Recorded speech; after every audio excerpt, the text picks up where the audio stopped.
This segment is sponsored by the Center for Innovative GYN Care, which is recognized worldwide for being at the forefront of advanced laparoscopic GYN surgical practice, helping women who are grappling with conditions like fibroids, endometriosis, and other intricate GYN issues.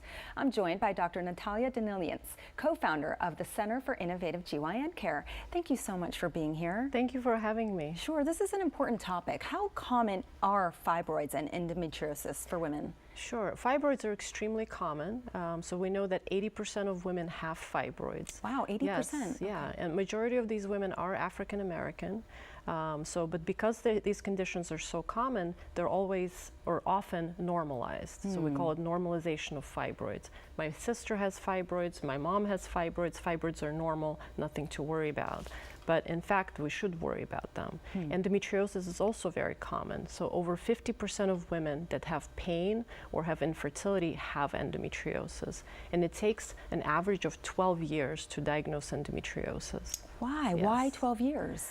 Because, women feel like they get passed around. Actually, a patient told me the other day, I've seen so many specialists. I've gone to urologists, to gastroenterologists, to internal medicine, to my GYN, and everyone tells me everything is normal, all the tests are normal. Because the only way to diagnose endometriosis is to do laparoscopy, which is done by a specialist. I see. So when we talk about some of those challenges in getting the proper treatment, I suppose that's one of them, just getting passed around. Yeah, exactly. So delay in care, we see it all the time in our practice. Women come in and they're frustrated. They may have depression and anxiety because they were not believed that they have some condition that's causing the pain.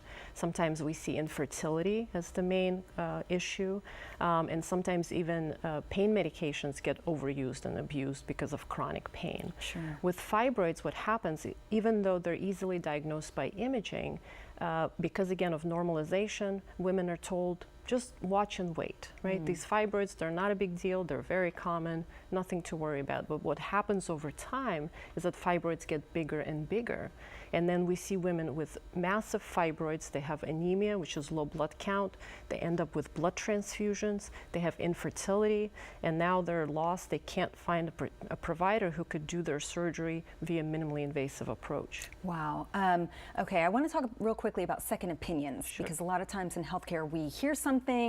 Is it important to get a second opinion? Do you recommend women getting a second opinion when they get that? Absolutely, yeah, absolutely. So if you feel like no one's listening to you, or if your doctor's only offering big open surgery with long recovery, you should always seek a second opinion from a specialist. So that's the key. There are many studies showing that a specialist, someone who is a high volume surgeon, will have lower complications than a general provider. Got it. Talk to me about the experience at CIGC. How is that different for women if they come in with this diagnosis, or just to understand what's going on? Yeah, sure. And we see women from all over. The other day I saw a patient who came from Texas. She had surgery with us and she's doing great, but she had the same story, large fibroids that had been neglected, and then she was told that the only way to treat them was through open incision and to do a hysterectomy, which is removal of the uterus. But she's a young woman and she wants to have children in the future, so that wasn't the right choice for her, and so she found us. Wow. But what we do is we offer techniques like LAMP procedure, which is minimally invasive myomectomy or fibroid removal surgery. It's done in an outpatient facility, so you don't need the hospital. When you have these advanced techniques, everything can be done in a more private setting. It's more efficient, it's less costly, and we have one-on-one nursing, so you get really compassionate and personalized care. Compassionate and personalized, that sounds wonderful for women who get a diagnosis that might be very scary. Thank you so much for being here. This is great information. Thank you. Thank you for having me. Of course. For a consultation, call 1-888-SURGERY and visit their website, innovativegyn.com.